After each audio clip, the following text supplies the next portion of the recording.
Starting. Oh, hello. Thank you for joining me today on this lovely Tuesday afternoon. I am blessed and honored to be sitting here with Miss Tavonia Evans. Not only is she over a 4-time, 5-time founder inside of this tech and crypto space, but this young lady has now become the owner of a bank, y'all. This is so phenomenal. And it would be a disservice if I didn't bring this person to my platform because, here at Digital Green Book, we are all about putting high caliber, well informed people in front of you. My name's Alana Whitaker. I am co founder of Digital Green Book, and I am so honored to have you here today, Ms. Tavonia. Thank you. Thank you. So today's topic is DAOs and technology. And you yourself, my dear, have been running GuapCoin for quite some time, and now you're pioneering into GuapBanc.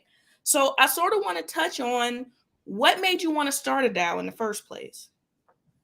Well, where we at with you got to have a means of governance with people, right? You don't, you want, we're moving into an era of fairness. And we're moving in an era where people want to have equal, representation, and they want to have voices. And now we have the technology to allow for that. So now we have to figure out how we can utilize this technology to meet the needs of people, the people in your community. And that's what the DAO does. I mean, collectively, it organizes the governance for voices, for all of our voices coming together to speak on different things that we desire to, to have or to possess.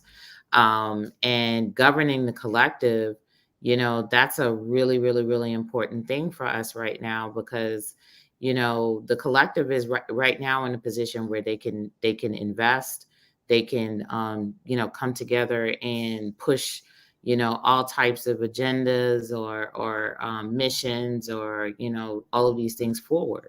So what type of framework do you put in place so that's frictionless, right? And that's what the DAO is. It gives that frictionless framework so that people can come collectively together and actually accomplish things and get things done, especially when it involves money.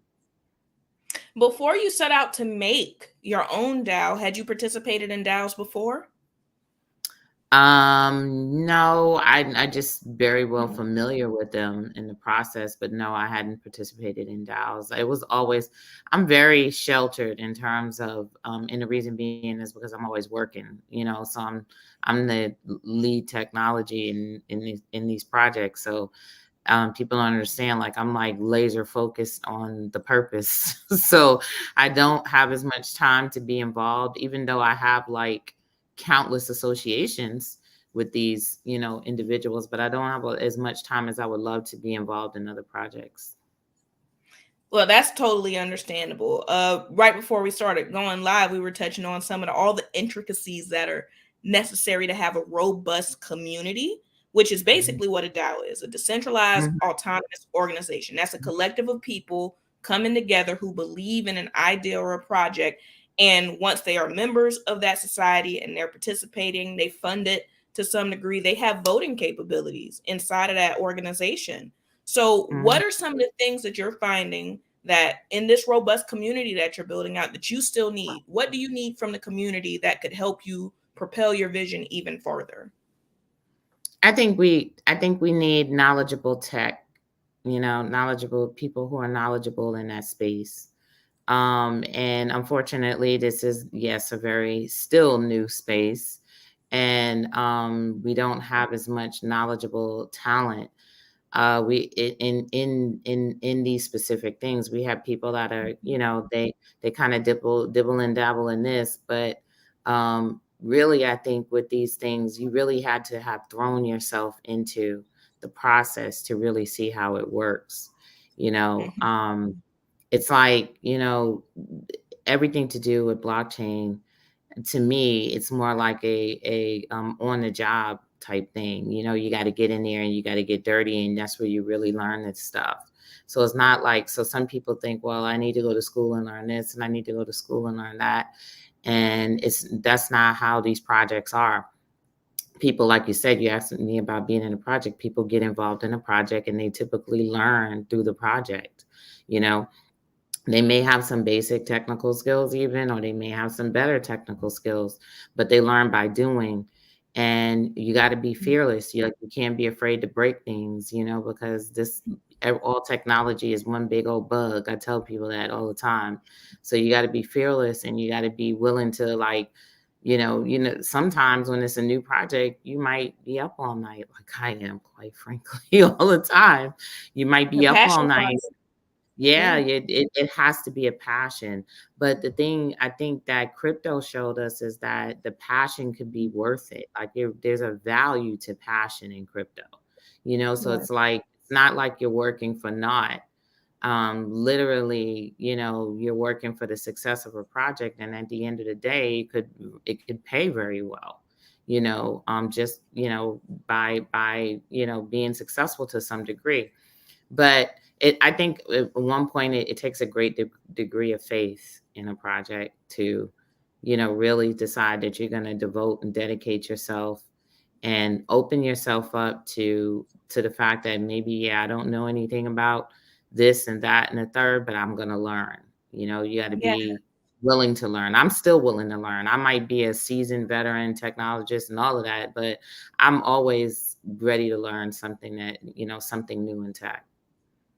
And I think that's beautiful. People who stay in that childlike curiosity, staying in that place of being a student, they usually have like some of the best careers that I've seen because they're always hungry to pick up new skills. When you say you Mhm. need technical people, could you give me like 2 to 3 items that you need specific help with? Because this is a big tech community. Somebody could be like inboxing you tomorrow. Like, what do you need for real? For real? Well, I mean, actually, we need a broad spectrum of things, of people, not just tech. We need, marketing people. We need, people even who can just do graphics, and stuff like that, and social media managers, and, all across the spectrum, everything you would think you would need in an organization, we need exactly, when it comes to the tech part, a lot of our tech foundation is already done, like our blockchain, but you still got to constantly build on it. You still got to have things to do. Like with Guap right now, our next, goal is to build a layer 2 solution on top of Guap that handles data, and that's not an easy thing to do, but neither was building the blockchain in the first place. So, but we, hopefully have this on our radar, because that's going to expand our capabilities even more. So our capabilities of working with data, and data is a very important part of blockchain. So, Yeah. so we need, resources that, can help with that. But a lot of this is the thing, a lot of those types of resources come from other projects. They've already worked on other projects. They know, they have an idea about whether or not how possible something is and how long it's going to take. It's because they have experience with working on other projects. So in order to be attractive to other projects, we got to diversify. We got to open up to different groups of people and stuff like that. So that's really another effort that I've been attempting to do with GuapCoin and stuff, is to just kind of like open up to, to diversify ourselves, and so that we can have more resources and more access to the talent that we need to move this forward. That makes sense to me. A few of the events I've been attending have been like Black Tech Week and different hackathons. So I know the talent's out there. Sometimes they just don't know where to look. So if y'all are watching and paying attention and you believe you have a certain set of skill sets, please inbox this wonderful young lady and let her know what your skill set is and see how you can help. I mean, this could be a very quid pro quo situation for y'all. One of Yeah. the other things, go ahead.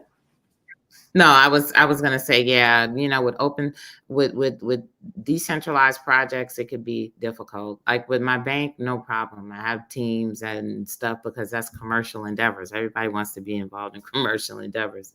But when it comes to a decentralized project, that could be difficult, because people at the end of the day, they're not looking at a defined paycheck or pay rate or something. This is, like you said earlier, it's a passion. Right. Right. And we also, before we hopped on the stream, we were touching on some of those hurdles inside of this space.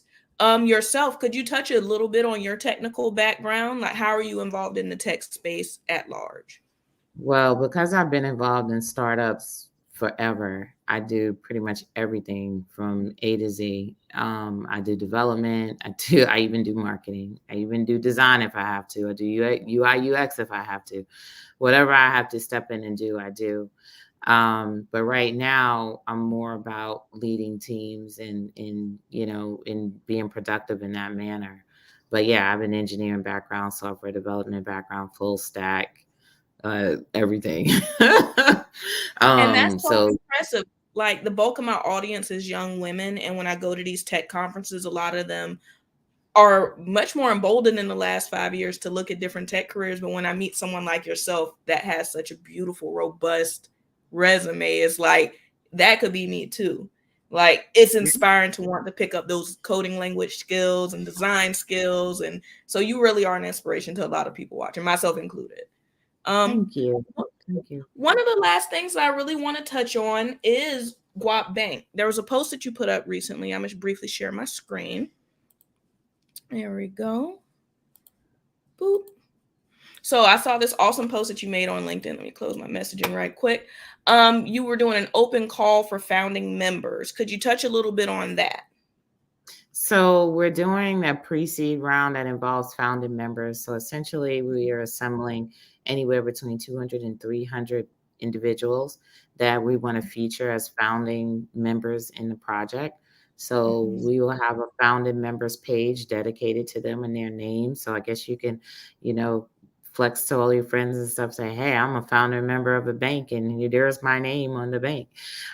So that we're also offering up until 2024 no fee banking. So there'll be no fees, no monthly fees. There'll be ATM fees and stuff like that, but no monthly fees. And then we're also offering. We'll be issuing something called like a convertible note, where basically when we actually become evaluated later on, then you'll be able to convert that to have some shares in the company. So, because when